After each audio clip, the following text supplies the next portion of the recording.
Hello, everybody, and can you believe it? We are back again. It is already time. Another ECL season is upon us here at NHL Gamer. Season 12 is here, and we are here to break down the Elite Division. The 16 best teams, the European side of things, and competitive sixes in EA NHL are going head-to-head this season for their stake at the 15K Euro prize pool we have going on. The top dogs walking away with 10,000 Euro.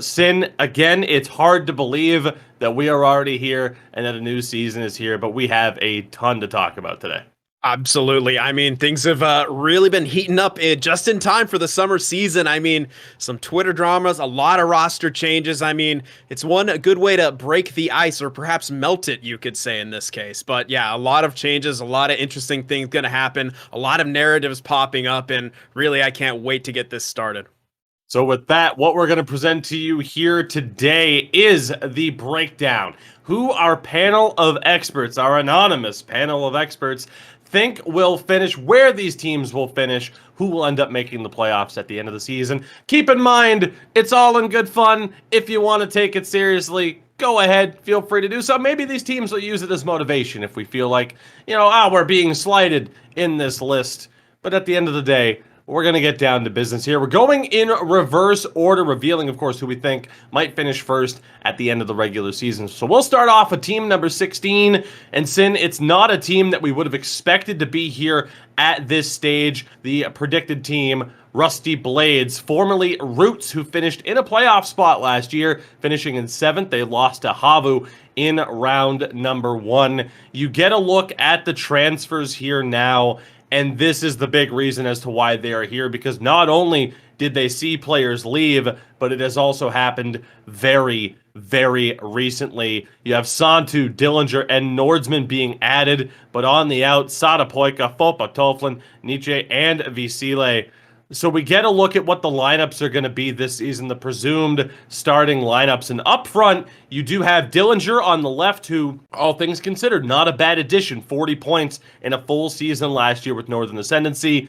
But then you get into the big question mark. It's Santu in the middle. He jumps from Neo to Light all the way to Elite. He skips over the Pro Division. He did have 79 points in 26 games last year in Light, but again, as an Elite rookie, it's a massive question mark. And Migo Buna on the right had 48 points. He is the lone returning forward in this lineup.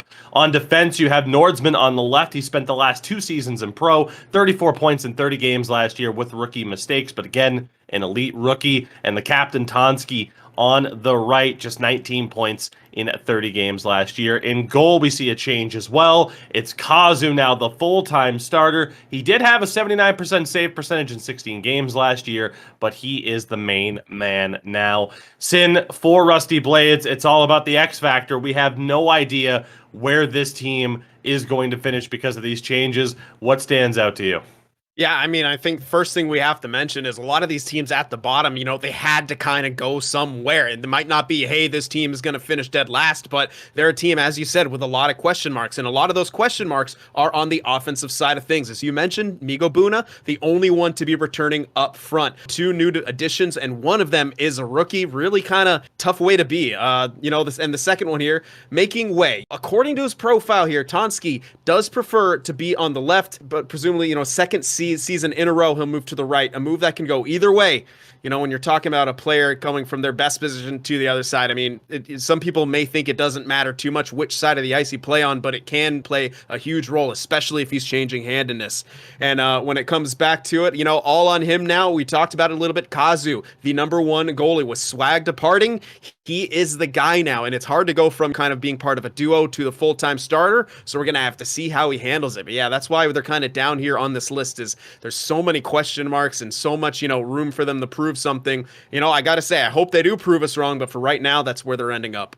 All right, so now as you alluded towards here, when talking about these teams, I'd argue really outside of the top 5, it's the Wild West. It is a complete toss-up. So when I mentioned at the start the idea of teams not taking offense to their standings here for this list that is for fun, that is the truth. There are so many teams and so few spots when it comes to making the playoffs. And that brings us to our next team here in 15th, that being YMCA Esports, who finished in 12th last season in Elite and missed the playoffs. As you get a look at the transfers here, they had a bit of a controversy, and they're not the only team to see this happen. They bring in the former Viljo, now known as VP, only to have him then depart.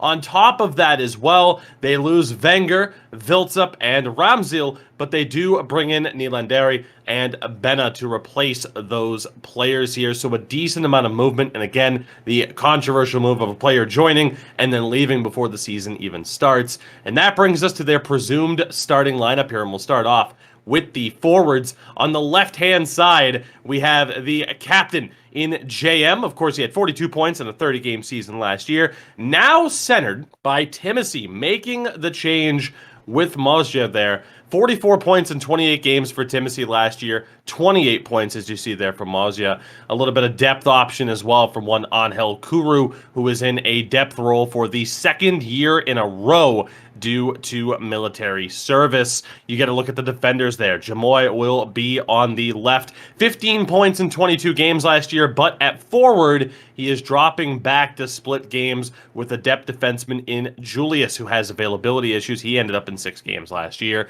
And on the right, the former Kopi Pelia returns to Elite for the first time since Season 9, and as of recording, as a super late addition to their lineup.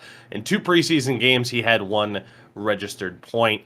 You get to another player here, though, and there's going to be a lot of this in big question marks, and that's why these lower spots are such a toss-up. It's Benna in goal, a pro veteran, previously with Nordic Stars, had a 78% save percentage last year, but again, an elite rookie. He's done well in the preseason, but it's a big step up. So, Sin, what stands out to you when talking about YMCA?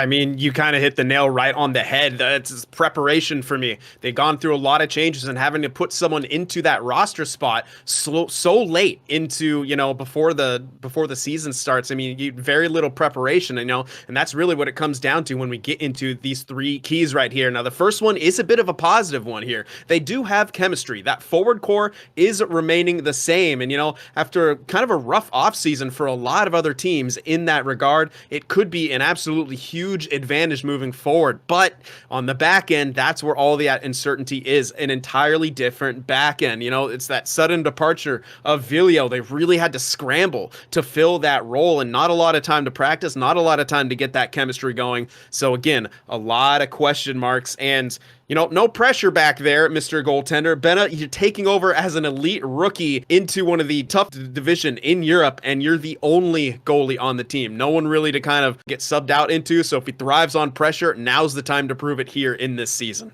Now, again, Sin, I can't help but reiterate, you mentioned it, the toughest league in Europe, the toughest league in all of Sixes, in my opinion, because you have a team like this in 14th. It is Tunnel Vision, recently promoted from Pro, winning a relegation series over German powerhouse team Leisure, a 4-2 victory in that series. And talking about this team, the main thing, it has to be the transfers in and out. Joining the team, we have Satapoika and Wenger on defense, but leaving the team, of course, you have some depth players there with Freelander, but the goaltending, Yanuri and Nike out, and the big out right now, the suspended Yerkse. That is a huge hole that they have to try and fill as we get you a look at the lineup here as well. The presumed starting 6 at forward, it is Picards, who put up 65 points in 30 games last year, but that was in Pro. You have Satapoika with 40 points in 30 games for Roots last year, and then Sokolo as well, another great player in Pro, 61 points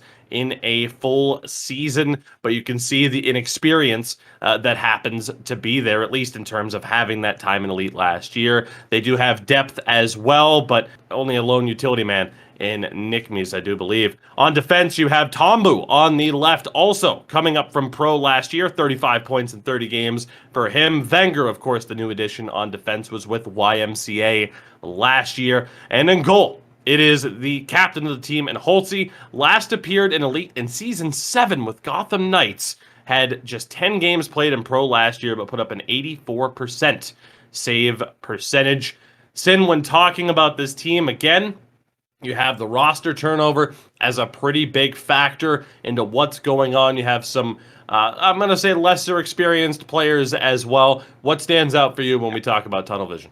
I think really it comes down to, for them, they got to try to block out all that noise, strip down the nerves, get the nerves out of the way, block out the suspension talk, everything like that. You have to focus on just playing, and that can be tough for a team transitioning to pro to elite. There's already so much pressure on you. Then the added pressure of all that kind of outside forces can really sort of, put a damper on things. But when it comes to their three keys here, I think the first one is very important. They have some elite experience now. They got some guys coming in, Satapoika, Wenger, some guys who can kind of anchor the forward core, anchor that defensive core, maybe some, kind of calm down some of the guys, coming in there from pro, ease their transition a little bit. That could really help them break into this league just a bit more and stop themselves from getting in a hole too early on. And, established chemistry also, they have that. All those guys played together in pro, everyone else besides Satapoika and Wenger, I should say. And established chemistry is going to be hard to come by, really, in this time with all the roster changes that are happening. It could be very, very big for them. And the last one, again, under pressure. It's a goaltender with no one to fall back on. It's all on him. Holtzy is the guy. There is no backups. There's no 1A, 1B. He is the guy that tunnel vision has. He's going to have to rise to the occasion here and really, be someone that his team can put the saddle on moving forward. All right, so moving on now to the team that we have in 13th. We're talking about one Kova Esports. Finished in 10th in Elite last year and missed the playoffs. And it's another instance as we get a look here at the transfers where the argument is that they didn't exactly get better in this off season. As you see, an incredible amount of ins and outs, losing Veluxit, Hanelli, Lambu, and Motov on defense, as well as Fakiri. Joining the team, though, we have Yerax, Pottsberg, Vire, Ginu, and Finsere in goal. A lot of different players to talk about here, so let's get you a look at the presumed lineup for this season, the starting six for Kova. As we start off here on that left-hand side, it is the captain of the team in Zip Player, put up 45 points in Elite last season. But then we get to talking about Vire, a very experienced pro player, 7 seasons worth of play in that division. Was with the Nordic Stars, though, back in Season 8. Had 132 points in his last 65 games and did very well in the preseason. But again, an elite rookie at this stage. And Yerax as well spent his last 3 seasons with Nordic Stars as well. In pro, 168 points in his last 90 games. Doing well in the preseason, but Zip Player next to 2 elite rookies there up front. And in depth as well, we should mention they have Jinu, who is a former teammate of Monkeyhead and Zip Player on this team. His first time in Elite since Season 8. So we'll see what happens if he gets any ice time this year. You look at the defense, it is Pottsberg. Spent the last 2 seasons in pro, 64 points in his last 60 games, but an elite rookie. Sin, you can see the trend here at this stage. And on his right, the extremely hard-hitting Sockham, living up to his namesake, put up 19 points in a full season last year. We get to the goaltending, and the presumed 1A to this tandem is the Season 1 original in Finsere, up from pro, back in Elite for the first time since Season 9. Played the majority of the preseason games as well that this team had. And fun fact to mention, he is 10th all-time in ECL goalie wins. We'll see again if Monkeyhead, who played a full season with Kova last year, gets any ice time this season. So Sin, again, we've talked about it. I will continue to hammer this point home. It is a logjam. It is a toss-up in terms of where teams are going to finish for those bottom 3 playoff spots, and then certainly on the outside looking in, this is arguably the most unpredictable season ever, especially when talking about a team like Kova. What stands out for you here? I'm sure, again, we'll be talking about these rookies quite a bit.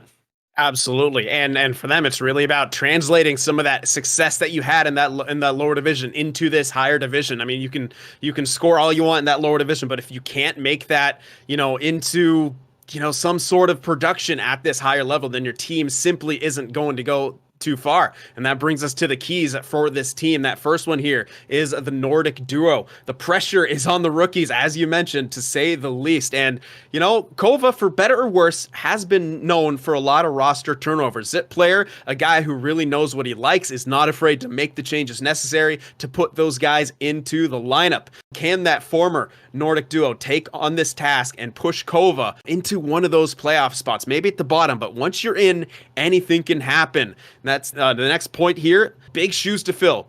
Offensive defenders in pro cannot always find their success in elite. But, you know, next to Sock'em, perhaps we could see OFD/DFD kind of go to work here. Pattsburg is going to have to replace, you know, one of the top 10 all-time scorers in Fakiri. And as we like to mention, those top teams, they have two defensemen who can put up points and defend. He's going to have his two-way game on point as well. And the last one here, all about form. Zip has been quoted as saying, it's all about form in goal this year. Will the challenge bring out the best for both of these goalies, or will we perhaps be seeing some more roster turnover in the future if they're not up to the task here? All right, now moving on to the team that we have in 12th. There's a big argument for them being higher. There's an argument for them being lower. It's the story across the board. We have the Swiss Giants. ZSC Esports are here, promoted from pro last season after defeating the Gotham Knights 4-1 in a relegation series. And taking a look here at the transfers that got them to this stage, not a ton of movement compared to some of the other teams in the Elite Division this season, but some big changes nonetheless. The biggest one has to be at forward. Their leading scorer last year, and I dangled you out, departs. He is replaced by Timotei up front. Ali as a depth option. That'll bring us to the main lineup that they are going to roll out this season. And indeed, the previously aforementioned Timotei is the first one to mention. 3 seasons of pro experience, had 45 points in 26 games with RP last year. He is an elite rookie, as you would suspect. At center, the captain, an original snooze, 56 points in 28 games last year in the ECL since season 4, but he is an elite rookie as well. And we have Freeman on the right as well. 37 points in 20 games last year. He's been in the ECL since season 6, but he is also an elite rookie. And I mentioned Ali as well. Someone else has been climbing the ranks as a depth forward. He is an elite rookie. On the defensive side of things, it's another elite rookie in Tony, who is there. Seasons 8 through 10 in light, jumped up to pro just last season with a ZSC, had 30 points in 26 games, and has done pretty well in the preseason. And then, Sin, the one man with elite experience in this lineup, a Season 1 original in Haldim, who was back his first time in Elite since Season 8. And he has been with ZSC since Season 9, down in the Pro Division. He is 5th all-time in ECL points amongst defensemen. We get to the goaltenders, and there he is, Sin. The name that's going to give us the most amount of trouble this season, I would hazard to guess. But in pro, since season 8 with ZSC, since season 9, had a 75% save percentage last year. He is an elite rookie as well. Sin, with this team, perhaps even more so than Rusty Blades at this stage, we're that team that you could maybe put at the bottom to say they are a huge X factor, because I don't really know if we know what to expect from ZSC this season. What stands out to you? You know, I think at so many times they had so much hype around them. They've had all this momentum. You saw it on social media. You saw it from the stream chat. There was all this kind of narrative around them. So perhaps they could be able to ride that wave and get themselves off to a good start. And we've seen it before. A good start can go a long way in helping you make the playoffs in here. And if they can make the playoffs as a first season team in the Elite Division, that would be huge. But it comes down to a few X factors as we talked about, and these are what we are considering the 3 main keys for this season. The first one here, I guess we're going to have to talk about the elephant in the room, and that's that home ice advantage. Well, it's the server edge, or edge as some people call it, them, getting to play on that German server here. They will be the only team on that for this season. How much effect will that have? If you talk to me, I mean, playing on a lot of different various pings here in the States, it doesn't have that much of an effect. But when you're used to one thing, it's hard to go to something else. And so, something to look for, essentially. If it has a huge effect, that remains to be seen. The second one here, oh, captain, my captain. Snooze is 8th all-time in ECL scoring. But before you get your, before you get the hype train moving too quickly, that could be considered boosted by some of the GCL season totals and the Spring League and Summer Cup action. But, again, we talk about all the time, can that success translate into the highest division? There's a couple top-tier defensive teams who may have something to say to that. And the last point here is Timo time. He's having to replace Season 1 original and leading scorer in I Dangled You Out, who did drop down to light this year after 68 points in a full pro season, which is pretty ridiculous, tough to replace, and his work is definitely going to be cut out for him, and this team is going to need him to produce at a high level. All three forwards, but especially him. Big shoes to fill. And moving on to the team in 11th, formerly Enigma. It is the newly rebranded IQ, promoted from our pro division last year. Automatic promotion, winning the playoffs, winning that final over Goons, if I'm not mistaken. We get a look at the transfers here, Sin, and what a surprise! There's very little to talk about for once. Very few moves, only losing 2 players, gaining Ramsel and goal, so pretty much only losing a depth option. It brings us to looking at their lineup here, though, and certainly some interesting things to talk about here. We start off with JYP on the left-hand side, the captain of the team. He is back in Elite for the first time since Season 9, where he was with Symphony. He had 40 points in 30 games. As you see on screen, he had 58 points last year in Pro. He is centered by Leitinen, who has 1 promotion to Elite in back-to-back seasons. He did it with the former Dark Horse in Season 10, but he stayed in Pro with Enigma last year, only to gain promotion once again. He finally gets his chance at the big time as an Elite rookie, and Santari is on the right-hand side, a pro-level player for the past 4 seasons, another Elite rookie. On the defensive side of things, we have Makayaxel. He played with Checkmate in Season 10. He dropped down to Pro with Enigma last season. He's back in the big time after 1 year off. He is next to one Nico on the right-hand side. 2 seasons worth of Pro experience. Last year was his first with Enigma, an Elite rookie there as well. And in goal, the presumed starter, it is Pirza. 6 seasons worth of light experience. He finally jumped up to Pro last year with Enigma and posted a near 80% save percentage. He is an Elite rookie as well. So, Sin, talking about this team, and compared to some of the other squads, you give them a little bit more of the benefit of the doubt here in terms of coming up from Pro and having this rookie squad, because for the most part, it's the same unit that we saw, and that extra bit of chemistry you would think would help them out a little bit more. What stands out for you here, especially above, the other teams we've talked about so far that are coming up from Pro, where, again, for me, the big difference maker, and I have to agree, again, with our panel of experts, that extra chemistry that they have is going to be a big factor here. Yeah, in a season where it's so many roster changes, in an offseason that just saw so much different movement, crazy things happening, that, having that sort of established chemistry can really get you off to, once again, a good start, which could, prove to be make or break. We've seen terrible starts break a season. We've seen good starts make a season. So we're going to have to see if that will translate into that, long-term success here in Elite. But, when it comes to the 3 keys here, it's this first one: can the offense translate? We've mentioned it so many different times before. Scoring in Pro is one thing. Scoring in any league is one thing. But when you get to the Elite here, can you do the same thing? The front 3, they stayed the same. They were dynamic, to say the very least. But as mentioned, JYP is the only one with that Elite experience. It could be a bit of a tough adjustment for them. And on the back end, they do have a pretty promising defense there. The pairings, they stay the same.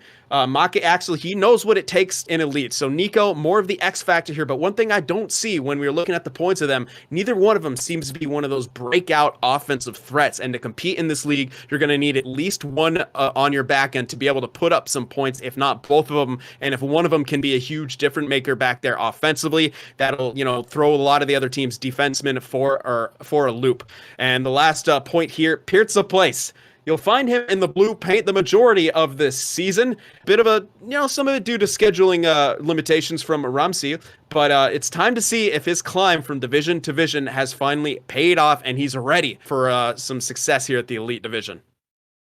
All right, Sim, we are getting very close to talking about our playoff contenders, and one team that you might expect to have been there had a lot of offseason change that sees them on the outside looking in for this preseason prediction. At number 10, it is Vesa Pompa, who finished in 6th last year. They lost to HREDS in the first round. And in talking about this team, there's really only one thing to mention. It is the transfers, as I believe they set the record for the most.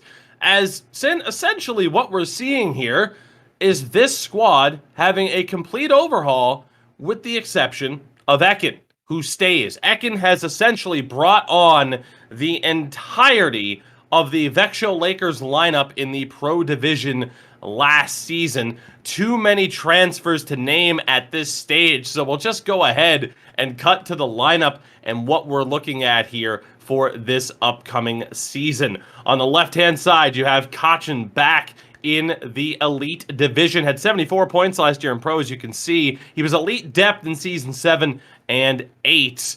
He will now have to, carry that task of being a starter. We have Zuvi at center here, as you see, the 53 points last season. 3 seasons worth of pro experience. He is an elite rookie. And then again, now it is Ekin, the captain of the team, taking over Vesa Pompa. He is the only player in this lineup to have been in elite last season. We look at the defense. Hockey Johannes is here as well after 3 seasons worth of pro experience. Ed Holman next to him as well. 1 season in Neo, 1 season in pro. He finds himself an elite in just his 3rd season. And then in goal, the presumed starter, Mr. Osvenskin, is here as well. Just 2 seasons worth of pro experience. So, Sin, when talking about this lineup, they might be the most intriguing team of anybody here, which is saying a lot. We talked about Rusty Blades and the changeovers that they have had. We're going to get to some of the big-time transfers as well coming up here throughout this breakdown. But in talking about this team, they might be the most difficult one to place because you are talking about essentially a pro division team all making the jump together and staying together with the exception of Ekin. Again, if you wanted to put Vesa Pompa in the playoffs, I don't know if I could disagree. These guys have done really well as a squad in other tournaments, but without Ekin, you look at that Växjö Lakers lineup from last season, and they had never gone past the quarterfinal in pro. So do you go off of the experience that they have? Do you go off of recent form? Do you, discount what they're going to be able to do this season because of that lack of experience? Like I said, you want to put them in the playoffs, you want to put them in a relegation spot or anywhere in between, I don't think you're wrong to do so. This is the team to look at to say, wow, is this season going to be as unpredictable as we've ever seen? Yeah, I think you hit the nail right on the head. We're really not sure what to expect from a lot of these teams, but this is the biggest one. I mean, they're kind of an enigma in certain ways. I mean, they're bringing on this chemistry, this lineup with all kinds of chemistry, but they're all hopping into a new division, a new scenario. Whereas it's not like they played their way into this division. It was a load of transfers that Ekin brought along. So not too sure what to make of it. But we do have a few things that we think we're going to look at. Those are the 3 keys for Vesa Pompa this season. The first one here, I mean, you got to say it. It's the Växjö takeover. Only Ekin remaining from the Vesa Pompa lineup from last season. They all are making that jump together. So does that chemistry pay off? Are they able to make waves in the elite division, or are they not quite ready for it? That's really going to be something that we have to look at here. The next point here is the rookie blue line. Impressive pro numbers, but the lack of experience could be a bit scary, but I want to kind of touch back on those numbers. We talk about it all the time. The top teams have 2 defensemen who can both put up points and shut things down, as we saw from their numbers. Both those guys were above point per game. Yes, again, it's in the pro, but if they can translate that success into the elite, I think there's no question that this team can make the postseason. And the last one here, feeling like Oprah a little bit. Every single team, you get a rookie, you get a rookie. Everybody gets a rookie. Allsvenskan, yet another rookie goalie to take the crease this season. So again, no pressure. And moving on, Sin, our final team that we have just on the outside looking in when it comes to the playoff situation, it's the team that finished in 9th last year. New name, same team. It is the former SJ. We have Poggers finishing in 9th in this preseason prediction, getting you a look at the transfers that we have here for this squad and kind of offsetting one another. You lose EA Bunka, but you bring in Jansku. We'll see what happens there. And you lose Hiatala, who had been the starter for this team for a little bit, replaced by Eli Kamel. And we will get into what this lineup looks like now. And again, another toss-up of a situation with where this team could finish. But at forward, we have Yakuri, who you simply cannot doubt at this stage. You see there, 50 points in 26 games last year. Yorma as well, only played in 14 games, Sim, but you can see the pace that he was on, essentially a 50-point pace as well. And then you get to that right-hand side, and this is kind of the X factor for this team. You have Jansku as the presumed #1 choice. He's back in Elite for the first time since Season 9, where he was a part of this team. He had 8 points in 8 games. He played in Pro last year, had 60 points in 30 games. He's also a Season 1 original, so this is a very experienced player getting back into the lineup. Their second choice is Maisu Kakari. He's a depth forward who's listed as a goalie, so we really have no idea what to expect there, but expect Jansku to kind of be the guy. But that was a note that at the end of the day, Maisu Kakari could end up with some ice time this year. They have some other depth options as well in Oya Mosca and Yoloberg. But on defense, we have Terity, the captain of the squad, 22 points as you see there, and Koski. So a rarity here. A defense pairing that stays together. We get to the goaltending, though, and again, Eli Kamel is the guy this season. Multiple years worth of light and pro experience at a 77% save percentage in 30 games last year. So, when looking at this squad, like I said, if you wanted them in the playoffs, sure. If you wanted them a bit further back, sure. But without a doubt, those forwards and the experience there, that point production possibility, is huge for them. The defense stays the same. I don't think that can be underrated, even if they're not... I mean, they're not the highest scoring defenders in the league, but 29 points for Koski last year is nothing to scoff at. The biggest question is in goal, but aside from that, it's tough to say that this team is significantly worse this year than they were last year, so we have them staying in 9. What stands out to you? Yeah, I think what stands out to me is that, when they were SJ, now Poggers, they've kind of always been there. We've kind of always had these expectations, they could get in the playoffs, but they never really did anything to solidify themselves any higher. We feel like they didn't make enough changes, to be ranked higher in these offseason ranks. So they're going to have to show us something this season. Show us that they're ready to break into the playoffs. Show us that they have that extra element that puts them in, amongst the elite of the elite. And, that to do that, we got some, 3 keys that perhaps, if they follow this season, could get them to that next level. And this first one here is that forward chemistry. Familiarity, as we talked about, going to be so big this season, especially for teams up front. They got that X factor, but he does have that elite experience returning back into an elite team lineup. We'll see if they're able to get some of that high caliber goal scoring that they so will desperately need here at this level. And the next one here is a strong defense. Similar to the forward, absolutely no changes here though. 2 of them played in all 30 games last year.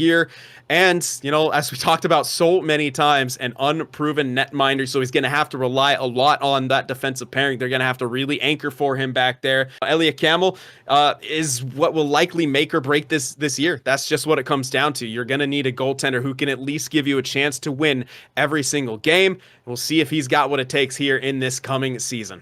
All right, Sin, and with that now, we move on to the playoff positions and let the controversy continue. At number 8, we have SAWWO Esports. They finished 11th last year and missed the playoffs after an incredible escape. They looked to be the team that was going to finish dead last, automatic relegation. They fought their way back to 11th, and now, again, it could be a controversial take from our panel of experts, but we look at the transfers here, and it's tough to say that this team got worse on paper. They lose Nayats, of course. Super Virta left midway through last season, and Uwiski in goal. But they had 2 dynamic forwards in EA Bunka and Wiegelson. Talonmies on defense, Roysto in goal. So that brings us to their lineup to get you a look here at what they're looking like. And again, up front with Oegilson, 49 points in 30 games with Northern Ascendancy last year. Chrysotis as well, who was a huge part of this team's survival after transferring from Dark Horse earlier in the season, had 27 points in 22 games with SAWWO. And then EA Bunka as well transfers over from SJ, of course, now Poggers. He had 42 points last season. So if they get the chemistry down, that is an offense that could push them into a playoff spot. Okunku as well as a depth forward had 36 points in a full season last year. On defense, though, adding Talonmies previously from Conquer. Of course, as you see, 17 points last year. And the new captain of the squad, it is Mr. Anipsely as well, as tackle control takes a step back this season as well. The big question mark, though, is without a doubt in goal. Their 1A, you see him on the screen there. It is Mehukati, a rookie in the crease last year with a 69% save percentage. After experience as a skater in light and pro, it's on him now to take that step up. If he can't, they of course have Roysto as well, who returns for the first time since season 9, where he had an 81% save percentage in 14 games with HAVU. So Cyn, you look at this team, and I think, you look at that tendency of, okay, you look at the teams that were here last year that had that experience, who got better, who got worse. SAWWO got better, and they are one of those teams, like I said, squeak into the playoffs. It's a possibility. Automatically relegated. It's a possibility. I think everyone has a different opinion on where this team can finish this season. It only lends more credence to that argument of this is going to be the most wild season we've seen to date. What stands out for you with SAWWO? Yeah, I think what stands out is they're really the first team that we've talked about who we look at on paper and we say, oh, yeah, wow, they made that roster much, much better. And with some of the momentum we saw them having at the later stages of that season, that could really carry them a long way here. And that's, on what brings us to our three keys. And the first one here, we got to talk about it, is the offensive reinforcements. All three forwards were with different teams at the start of last season, but kind of like almost an NBA super team, all of them coming together here in SAWWO. Could they get some playoff caliber firepower? I think they absolutely could. Now, the question is, do they gel and will they be able to provide that? That is the biggest question that remains to be seen on the front end. The second point here, the shift on defense. Roster turnover affects everyone, including defense. And as you said it, tackle control took a step back in favor of Talonmies. Chemistry, again, could be a concern. That's the thing. They look so much better, but it all really comes down to how do they play together? Did they get enough practice in? Do they mesh? And the last one here is probably the biggest question mark, the goaltending questions. Mehukati, his transition into goal has been anything but smooth. But, perhaps, some extra time in practice, some extra time getting the reps in scrims, through club games, etc., has been beneficial. We'll have to see. But again, as we mentioned so many times before, the goaltender could make or break this season for SAWWO. All right, so now on to the team in 7th. They were a playoff team last year. They are a playoff team this year. It is Northern Ascendancy moving up one spot. They lost to Philadelphia in round 1 last year. We'll get you a look at the ins and outs on this team. They do lose a couple of dynamic forwards, though, for themselves. Dillinger and Oegilson both leave, as well as missing out now on 2 other depth players. But the ins could counterbalance that. They bring in Fopa Toflin, Kim Johan, and Sparka Romberg on defense, although, again, talking about how it's going to pan out for this lineup, there's some interesting choices here.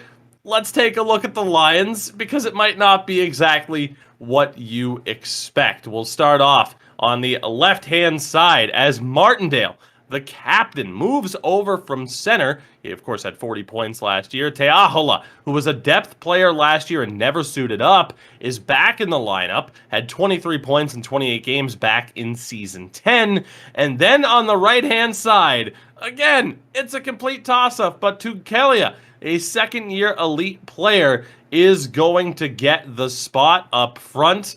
We'll see what he's able to do, and who knows, Sin, maybe he is one of those guys that it's like, oh, a defender moving up to forward and might not have the best point totals, but might be defensively solid. We saw that was the big theme of Season 11, was that defensively reliable system for these teams. And of course, we mentioned Kim Johan as well, making a big jump up from Neo to Light last year, jumps up to Elite. So an interesting rookie depth option there. On defense, though, again, here is where it gets interesting.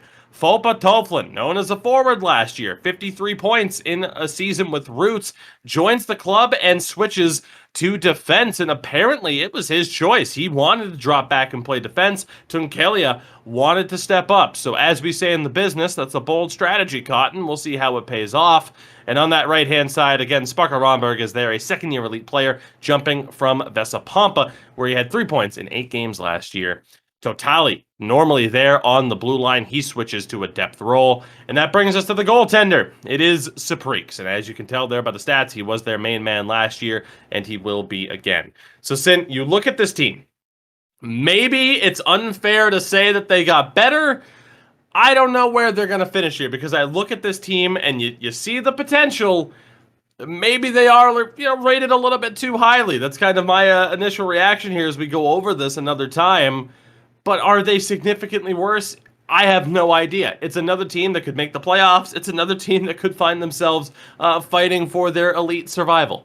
Yeah, it's, as you mentioned, it's the Wild West out there. Really, anything can happen. But what I do like to see from a team like this is we see players that they have willing to shift positions to put the team ahead of themselves. I mean, to move back from, a forward position to defense, that's it's number one, tough to do. And also for your personal numbers wise, he's going to take a hit, but that just goes to show you they're putting that team first. And I think that could say a lot for their chances into this season. And that brings us to the 3 keys here. And we got to talk about that elephant in the room. This is going to be difficult to replace. Those 89 combined points from Dillinger and Wiegelson, that will not be easy to replace, to say the very least. That forward core is really going to have to step their game up, and we saw, just so many question marks up there. We'll see how it all pays off. A brand new pairing on the back end, and they're surely going to have a, little bit of offensive spark. No pun intended, of course. Fopa Toflin dropping back, and he was one of the most, I would say, defensively reliable centers. Combine that with some, very strong offensive capabilities. I think they could really have a dynamic OFD back there, depending on how he plays on the back end and his development across the season, shifting his meta play onto that back end. And the last one here, the one, the only, no tandem, which I guess is the popular thing to do this season after what we saw quite a few tandems in goal for the last season. It could really pay off. If Supreeks is on his game, we mentioned it in the playoffs, especially last season, he really stepped it up. He had an 80% throughout the regular season and seemed to have that next gear playing against Philadelphia. So if he's on his game, this team could really go far. Moving on to the team in the 6th spot here, Sin, the top 5, the teams you would expect. It's a matter of who is placed where. But for this team, in this kind of toss-up amongst the lower level to mid-level teams, we have our final newly promoted club. It is Goons, promoted from Pro last year. They had to win a relegation series 4-2 over Conquer after losing out in the final. But they did what they had to do. As you'll see by the transfers here, they made some big adjustments compared to the other teams brought in. They lose a couple of players off the roster, Miku probably the most notable one. But in terms of the additions, I don't know if there's a team yet we've talked about that can match these additions. Yergely up top. You have the former Vilio, now VP, on defense. And in goal, it's Fincona. Let's get you to the lineups here now so you can see some of the stats that follow these players. On the left-hand side, you have Piku Roger from Light to Pro and now into Elite. It's been a wild few seasons for him to start his career in the ECL. He posted 142 points in a combined 55 games in all of last season. Needless to say, one of the favorites for Rookie of the Year. At center, it is the captain of the team in Kriketsi. 1 season away from Elite, and the project paid off. He is back.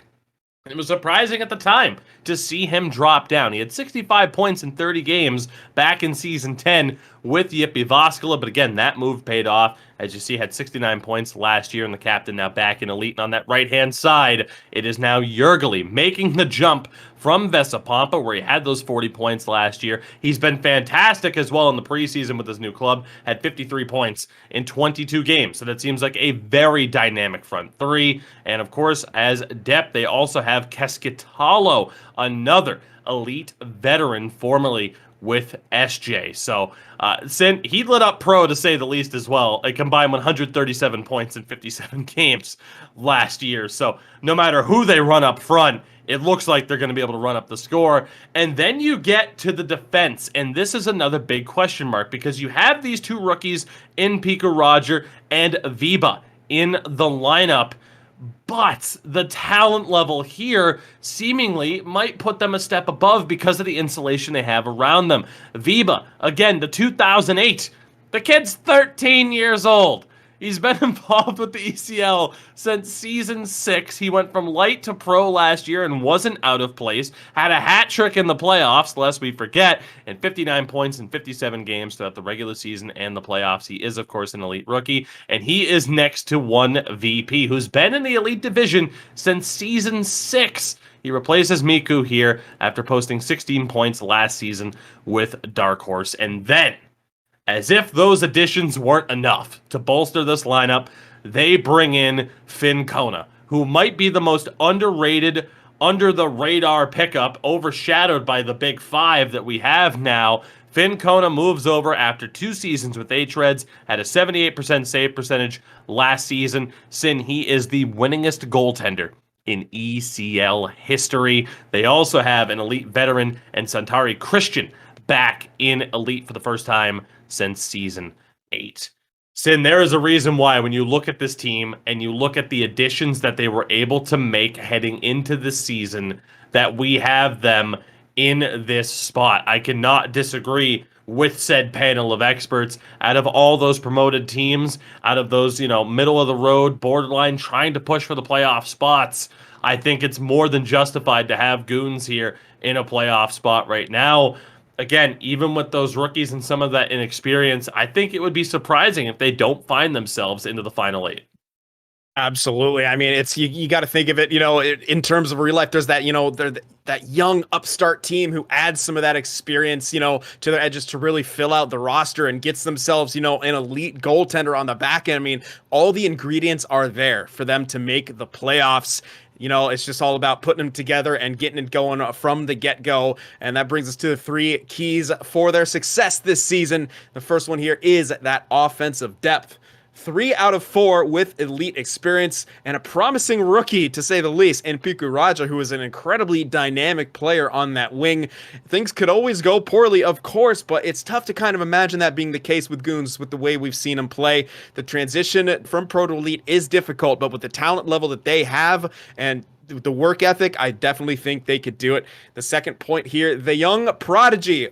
Who was the last kid we gave that title to, by the way? Oh, yeah, Nicky Dangles. And I think time has proven us right on that one. If Viba's defensive game can improve and be on the level of his offensive game, he could become one of the best defensemen in ECL Elite in the world. Yes, I said it. He has that level to him. We'll see if he can fill out that potential. And the last one here is the dual threat. One of the Pro Division's best, one of the Elite Division's best. Chances are Goons have a solid, at worst, goaltending tandem this year. And Fincona, the anchor back there, as we mentioned, what a huge acquisition for Goons. All right, Cyn, so the time has arrived. We move on to the Big 5. Now, these are the 5 teams that you really wouldn't have expected to see so far, and rightfully so. They have earned their spot here as those kind of top teams. You can argue, of course, amongst the division between the 5, but they are the Big 5 teams right now, without a doubt. We start off number 5. We have Färjestad, who finished in 4th last year, but they lost in round 1 to, at this point, perennial rivals in JYP Jyväskylä, perhaps my favorite rivalry going on in the Elite Division over the past few seasons. We get to the transfers, and it's a breath of fresh air. Only 1 in and 1 out as Rubitus moves on from the team, but he is replaced by Laminen. Surprise, surprise. So we get to the lineups here for Färjestad, and of course, a lot of familiarity. We start off, of course, on the left-hand side with Afe. Posted 42 points last year, but 31 goals. The captain, Malin, as well as back, and Antonio on the right. It was the big story. That forward core, that change in style, more defensive with Antonio, but he was still able to put up those 40 points as he jumped from defense to offense. Now we move to the defense as well. And Sin, I love this graphic because one of our main talking points really does stand out like a sore thumb. But we start off on defense with Färjestad, who tied for 10th in league scoring amongst defensemen last year. And again, throughout the ECL, call it the NHL Gamer banner if you want to be a stickler and say, well, some of these other lower cups and stuff like that. Bottom line is there has been no more prolific point-producing defenseman in the history of the NHL Gamer banner than Färjestad. He is the all-time leading scorer there. And then once more, Laminen has joined the team from Vesa Pompa. We get to the goaltender as well, and no doubt who the starter is. It is McSavid. 83% save percentage last year was the highest amongst starters. So, Sin, this was a team that 2 years ago upset JYP Jyväskylä in the first round. Last year, they made some big steps, but they could not get the win against JYP again. And now here, obviously, we know we find them below JYP Jyväskylä in terms of the standings, but we have constantly had that debate. The big two, the big three, the big four, the big five even. There's no doubt that Färjestad has earned their place in the conversation as a perennial playoff team, and there is the argument that they potentially got better this season. Absolutely. I mean, Färjestad was such a... You know, we've been watching them for so long. They started as a dark horse, and they were almost one of the more of a favorite last season, and then they get beat by JYP Jyväskylä, kind of the revenge tour for them.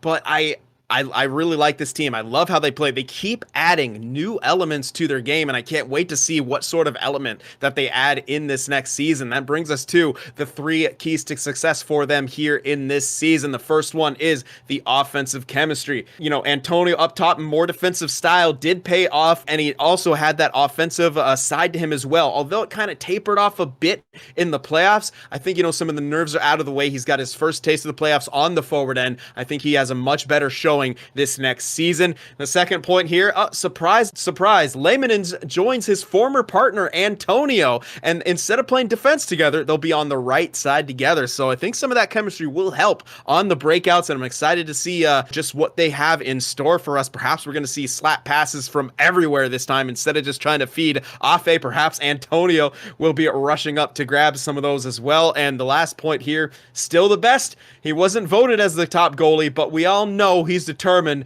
to keep proving people wrong. I mean, you don't make a name like McSavid and, you know, not think you're the best goalie out there. He's got the numbers, he's got the stats to kind of go along with that. We'll see if he could take his team to that next level here and really push them into, you know, as you mentioned, the top 4 and perhaps even deep into the playoffs, maybe even into the finals.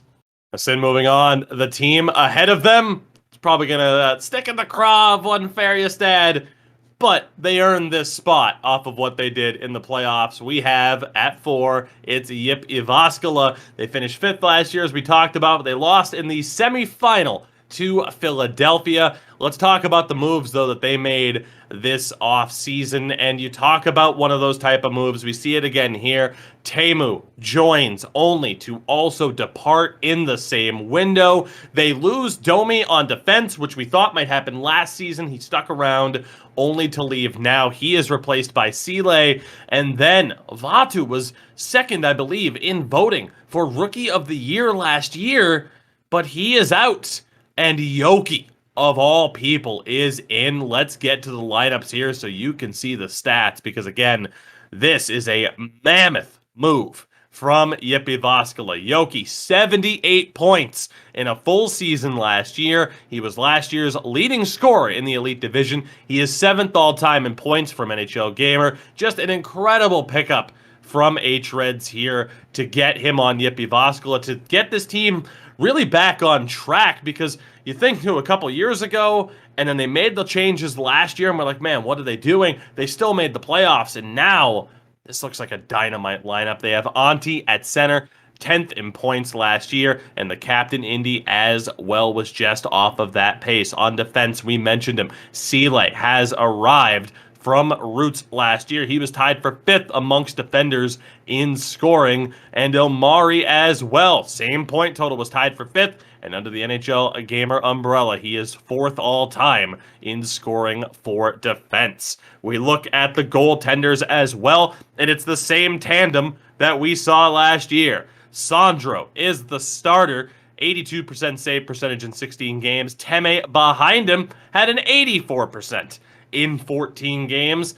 Sin, it could be argued that it is unfair to have JYP Jyväskylä in 4th. You could make the argument that they should be a little bit higher. This was the type of offseason I think that they needed. Obviously, though, there might be a little bit of pressure on Sele because at the end of the day, technically, you are replacing Teemu and Domi.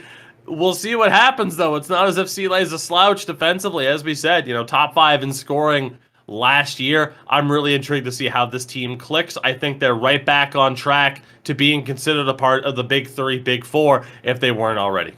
Yeah, absolutely. I mean, this is the definition of blockbuster moves. I mean, Yoki from HREDS, I mean, you saw the numbers he put up with HREDS. Those are absolutely filthy. Those look like, pro division numbers, but he was doing that in elite. So already, JYP Jyväskylä added more firepower to the front end, and that's going to, go a long way from them. Brings us to our first key. Here is the dynamic offense, an incredible front 3, and that should make them able to compete with the best. I mean, at times, historically, JYP Jyväskylä, very well known as a defensive powerhouse. They scored better last season, but at times they've had that trouble putting that puck in the back of the net. The addition of Yoki should really help solidify that offense. The second point here, 3rd time's the charm. It's not Domi, it's not Teemu. Finally, Ilmari knows who his defensive partner will be, and it is Sele, and I really love this move. We talk about it constantly. Offensive defenseman, defensive defenseman, really good to have, but if you can have the combination of both people who can put up points and defend, a threat from either side, that's exactly what JYP Jyväskylä did with that move, and I think it's really going to pay off for him in this coming season. And for a top team, I mean, they're working with it. They're running with it. The goaltender duo, and it is what could be considered a dynamite duo. I would honestly think it is the best tandem in this league here. And Sandro, Teme, if they could put up the numbers they did last season, 82 and 84 save percentages respectively, this team could go a very long way. All right, Sin. So here we are, the big 3, as they've been known for the last few seasons. But where exactly do our panel of experts have their order? And we find out here with number 3, it is HREDS, who finished in 3rd last year as well, but they did make that jump. They made it all the way to the finals before losing to Philadelphia. We get a look at the transfers here, and I think this is the reason as to why we still see them in 3rd despite making that jump last year. You lose Yoki, which is just a gigantic loss. You do lose Teemu despite bringing in replacements. Same thing for Fincona, but it's that Yoki loss that really hurts. Again, you bring in Villapoika to replace him. We'll see. We don't know. He's the big X factor this season. In theory, Domi and Nike, FaZe, of course, as well, in goal, offsets the other losses. We get to the lineups here, and again, we will start with one Villapoika, who only had 38 points last year with Vesa Pompa. But here's the big thing again with the X factor. 22 games played in what was essentially our preseason. He had 77 points. And that in those couple of warm-up games, we just simply don't know what we're going to see out of Villapoika this season. Pretty much all of their success, I would say. Maybe not all of their success, because there are some other moves, but a big part of that. Can he hang with the other 2 forwards? We have the captain of the team in Benito, 77 points last year, 2nd in league scoring. He is, under the NHL Gamer umbrella, the all-time leading scorer for forwards. And then, of course, we mentioned him earlier in this presentation. It is Nicky Dangles, who was 8th in league scoring last year, the face of Season 12. We go to the defense. And as expected, we have changes here. It is Domi now in on that left-hand side, was tied for second in the league in scoring. He will be alongside King of Apes, who of course led all defenders in scoring. So talk about offensive firepower from the blue line. They seemingly have it. And then in goal, this is where it could ultimately be decided, as their starter will be FaZe. From ECL 10, he was a Neo. ECL 11, he was Rookie of the Year with Vesa Pompa, and now he makes the jump to HREDS. How quickly the landscape of the Elite Division can change. Nikke behind him in goal returns to HREDS after playing 8 games in Pro with Tunnel Vision last year. He did run a tandem in ECL 10. At the end of the day, too, he's a fantastic playoff performer, so they have 2 great options in goal. FaZe will be the guy there. So, Cyn, talking about this lineup, I don't think it would be a surprise to anybody to say that they could find themselves back in the finals, but at least from an on-paper perspective, there are more question marks than, of course, who you know our big 2 happen to be still at this point in time, but still a tremendous team. Yeah, absolutely. I mean, they still are very stacked, but to make the finals be so close and then have to undergo some of those roster changes, it is tough. Losing a player like Yoki, I mean, that's very tough. But, you know, we saw Nicky Dangles vastly improve his two-way game last season, maybe at the expense of a little bit of offense, but perhaps now he's honed both sides of that coin, and he can really push, you know, on either side of the puck, and that would really help out HREDS. But for the 3 keys of their success this season, I think it's got to start out, you know, an elite replacement. And Villapoika, huge shoes to fill. Now, he has fit in well so far, but as I just mentioned, he does have to replace Yoki, who was last season's leading scorer and 7th all-time under the umbrella of NHL Gamer. That is, I mean, what else can you say about that? Those are huge shoes to fill. I mean, Villapoika really got his work cut out for him this season. The second point here, backfire or firepower. How well is Domi gonna fit in? I mean, you have 2 high-scoring defensemen. The recipes for success, and King of Apes is absolutely dynamic. If Domi can produce similar numbers and at least be a solid anchor back there, I think at the least he can do, then HREDS will really have another shot at going deep in the playoffs. But the last point here, a goalie overhaul. I mean, Fincona departing, you can break a team, but then you bring in the Rookie of the Year FaZe, who was absolutely phenomenal and stood on his head in the postseason as well. And for HREDS to pick him up and also have a backup in Nikke, that's a really, really scary back end that they've got now, and could really find themselves in that top 4 once again. So here we are. We have arrived at the final 2. Probably no surprise to know that these 2 teams are still sticking around. But at the end of the day, hey, they're up here for a reason. So with that, the number 1 and the number 2, we have Philadelphia at 1, HAVU at 2. And we'll kick things off here with HAVU, who did finish in 2nd last year, losing to HREDS surprisingly in the semifinal in just 6 games. As you get a look here at the transfers, though, for HAVU, it was another interesting offseason for them as well, as they bring in Jay Toro.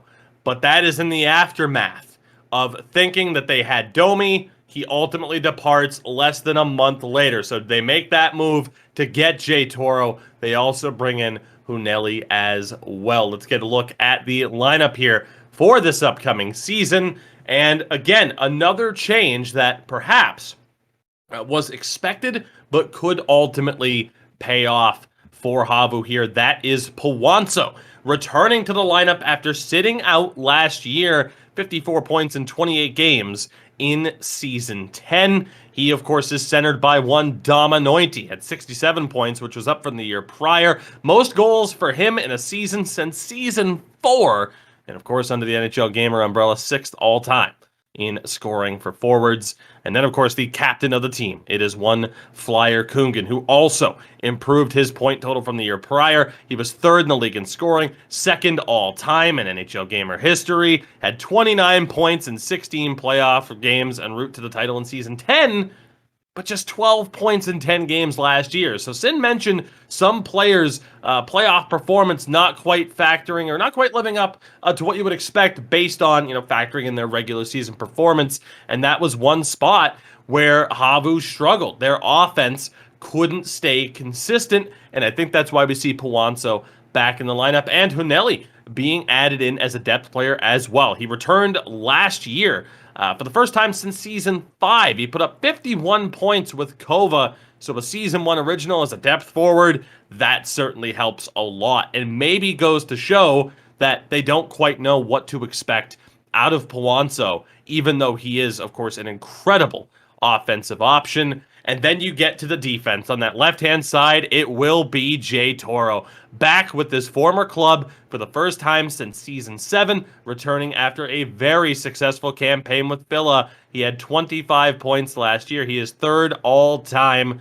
in NHL Gamer history in scoring by a defender, and he is next to Nasustelia, who again down from the year's prior pace in terms of the points, but still top 8 in scoring among defenders, as Villikun will be the one taking a step back this year as well. But my God, Sin, talk about a dynamic amount of depth options that they have here. Two guys who would be starters on basically every other team in the league. And then we get to perhaps the biggest change of all, as Hanselinho drops back into goal. He is their 1A this season. He had 68 points last year as a forward, was 4th in the league, but struggled come playoff time. He returns to the crease this season. We look back to ECL 10. He had an 83% save percentage and 7 shutouts that year. Behind him, the 1B is Sibelius, who joined last season to be their starter from JYP Jyväskylä. He had a 78% save percentage last year with 7 shutouts. So, Sin, we'll get into talking about Fila as well. But for HAVU, we look at this team, and I think it's fair to say that on paper, they are a phenomenal team, a title-contending team, but they perhaps have a few more question marks surrounding them than the likes of HAVU, or than the likes of Philadelphia. But for HAVU, they're still above someone like HREDS due to HREDS' own question. It just goes to show. We talked about those non-playoff teams. Where's that going to fit in? The bottom tier playoff teams. Who's going to grab those spots? This top 3, this top 4, there's certainly room for surprises as well.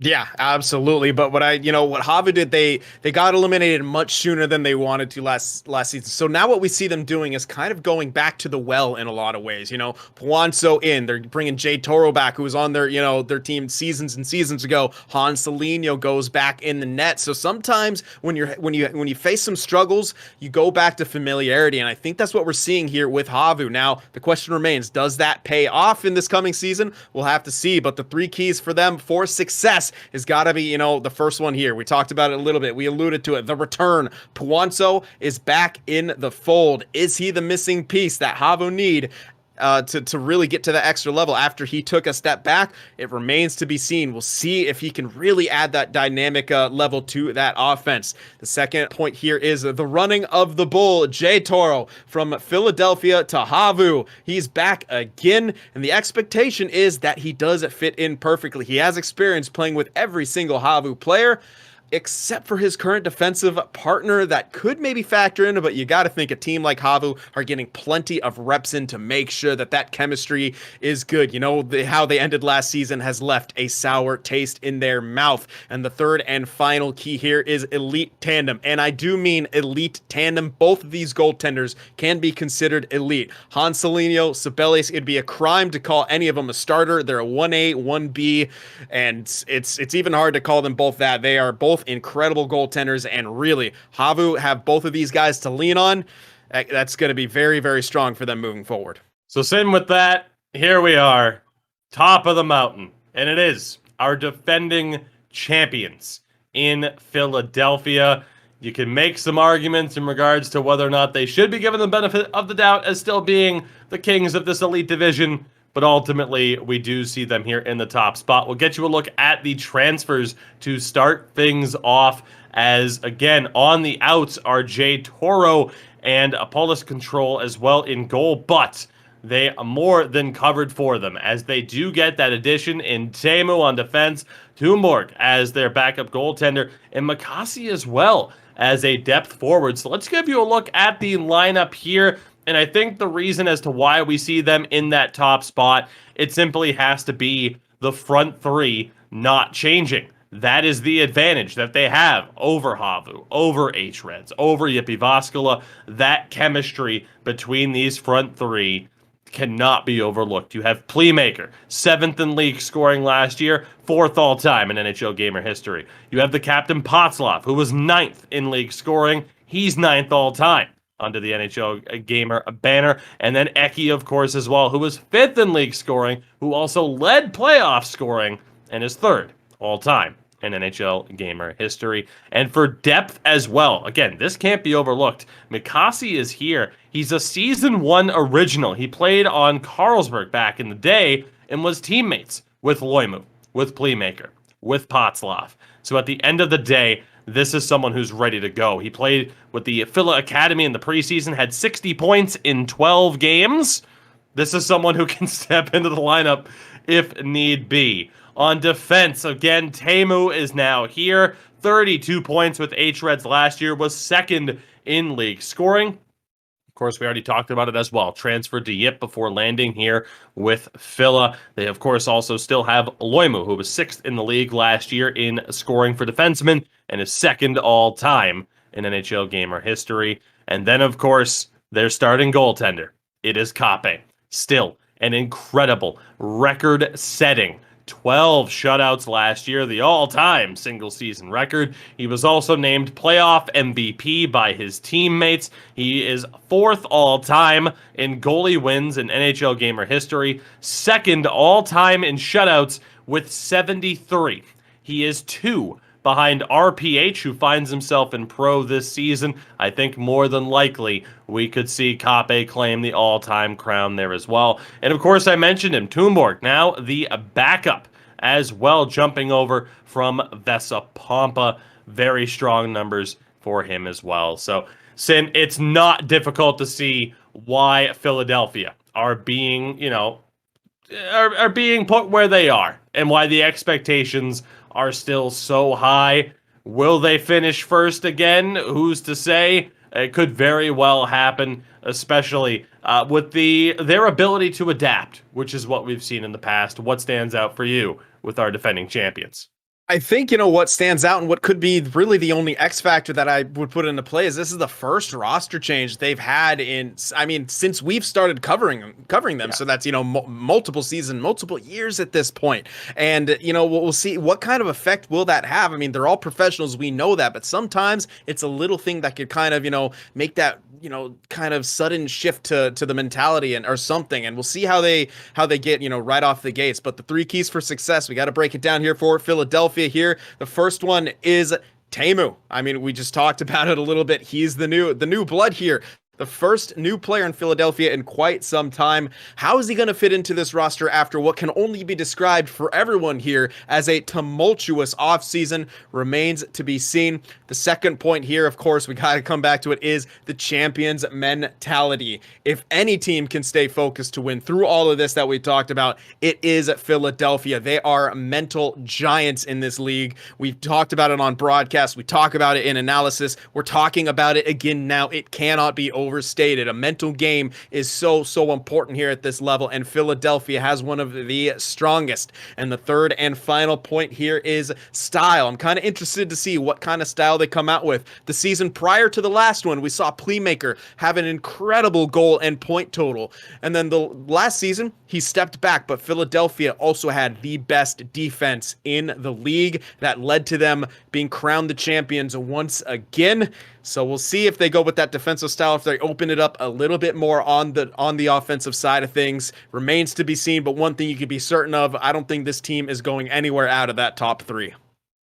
All right, so with that, there you have it, everybody. Our panel of anonymous experts have given you their final word, their opinion on how things might play out this season. But again, I think you can tell by how Sin and I are talking, we know for sure that nothing is for sure this season. I think we are in store for the most interesting season here in the Elite Division that we have covered yet. Again, a reminder, it kicks off with these first 2 matchups. Kova Esports taking on Rusty Blades, two very interesting teams in terms of how close they could get towards the playoffs. And then HREDS will kick off their campaign to get back to the championship round as they take on newly promoted IQ. What a welcome for them into the Elite Division. Who did they frustrate in the offseason? Cyn, it doesn't feel real, but we're back. The action's just about ready to begin. The mad sprint through the summer just about ready to kick off.